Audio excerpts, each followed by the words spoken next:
Huge news. Rafael Espinoza, El Divino, is still interested in staying at 126. It was thought about and it was said that he would be moving up after his last fight against Robeisy Ramirez, and that the weight cut seemed a bit too much at this point. He's been in that weight class for a while now, but now we've gotten word that he looks to be trying to stay at 126 and become undisputed or unified that weight class. And it makes a lot of sense. It definitely shows that he's going to be someone that, in order for these guys to really reach their full potential, that weight class is losing a lot of talent. A lot of guys are moving up. We had Ray Ford move up. A lot of other people move up. But if Rafael Espinoza can stay at 126, he can definitely be a huge challenge. Now, what I'm seeing right now, I don't want to just throw things out there, but it seems like he's being walked around. They're kind of going around him instead of going straight towards him. Like I said, Inoue is a guy that I feel like should have been at 126 this year. This year, Inoue should have been at 126. There's no ifs, ands, or buts about it.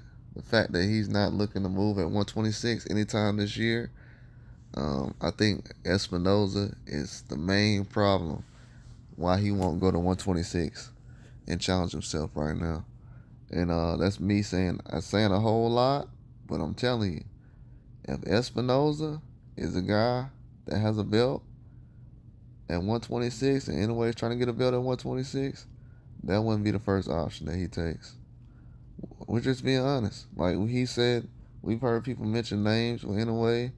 They're throwing Nick Ball out there. Nick Ball is the smallest guy at 126. And Espinoza is the tallest guy, the most powerful guy, the most skilled, most complete fighter.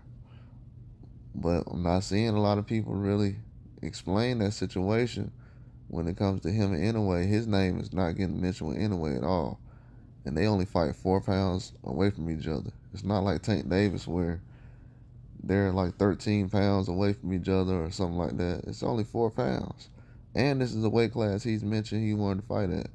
And we've had other boxers also go towards that direction as far as wanting to face Inoue in a huge clash as soon as he gets to 126. Everyone knows he wants to go to 126. He's looking to move towards 126. But it's just not happening right now. Doesn't make a lot of sense, but it does make a lot of sense when you don't want to go up and take that challenge. See, the pound for pound stuff, it means a lot to other people, but to me, if you can go up in your first fight and fight a Rafael Espinoza and go out there and stop him and you're in a way, that's when you start becoming one of the greatest fighters to ever live. That's when that conversation starts to happen.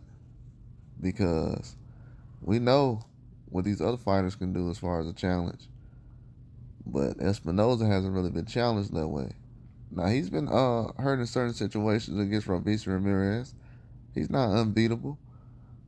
I wouldn't say that.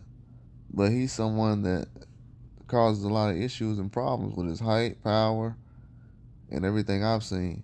So, we got to see, but I'm glad that he's sticking around at 126 trying to make things happen.